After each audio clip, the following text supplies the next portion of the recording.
भगवान श्री कृष्णा कहते हैं, वह सब कुछ करो जो तुम्हें करना है, लेकिन लालच से नहीं, अहंकार से नहीं, वासना से नहीं, ईर्ष्या से नहीं, बल्कि प्रेम, करुणा, नम्रता और भक्ति के साथ। समय हमेशा चलता रहता है, कभी रुकता नहीं। यदि आज बुरा समय है तो कल अच्छा होगा। इसलिए आप बिना किसी स्वार्थ के सिर्फ कर्म कीजिए, फल समय खुद देगा।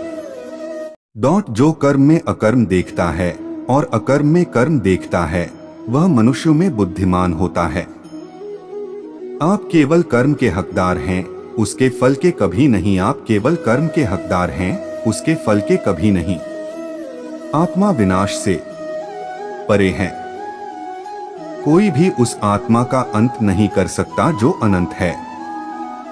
जो कुछ भी है वो वर्तमान में है, जो बीत गया है वो नहीं आएगा, और जो आने वाला है उसकी चिंता नहीं, बल्कि खुले हाथों से इसका स्वागत करें। मन उन लोगों के लिए दुश्मन की तरह काम करता है जो इसे नियंत्रित नहीं करते हैं, और जिसने अपने मन को जीत लिया है उसके लिए मन सबसे अच्छा मित्र है। मेरे लिए न कोई घृणित है और न ही कोई प्रिय, न कोई निर्धन है और न ही कोई धनी, बस जो भक्ति भाव के साथ मुझे याद करते हैं, मैं उनका हूँ और वो मेरे। खुशी मन की एक ही अवस्था है जिसका बाहरी दुनिया से कोई लेना देना नहीं है। यांत्रिक अभ्यास से बेहतर है ज्ञान, ज्ञान से बेहतर है ध्यान। कोई भी व्यक्ति जो अच्छा काम करता है उसका कभी भी बुरा अंत नहीं होगा, चाहे यहाँ या आने वाले संसार में।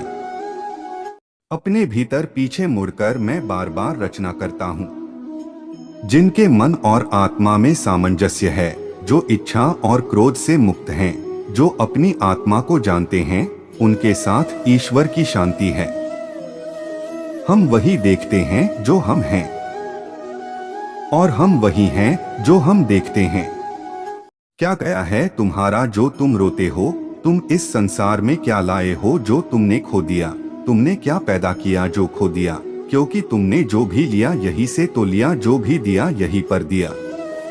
आज जिसे तुम अपना कह रहे हो, कल किसी और का था और परसों किसी और का होगा। फिर क्यों रोते हो? जो हुआ अच्छा हुआ।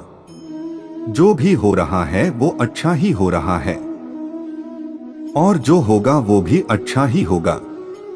बुरे कर्म करने नहीं पड़ते हो जाते हैं, और अच्छे कर्म होते नहीं करने पड़ते हैं।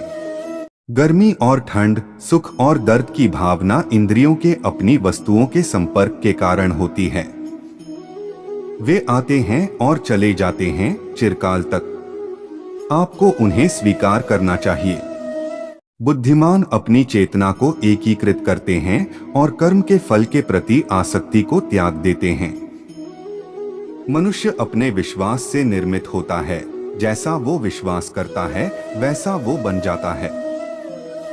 कर्म का वास्तविक लक्ष्य आत्मा का ज्ञान है। अपरिपक्व लोग सोचते हैं कि ज्ञान और क्रिया अलग अलग हैं, लेकिन बुद्धिमान उन्हें एक ही मानते हैं।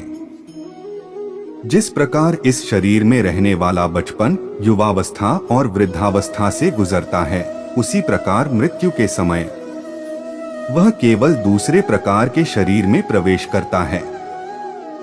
बुद्धिमान इसके बहकावे में नहीं आते। जिसका मन उसके वश में नहीं है, उसके लिए उसका मन शत्रु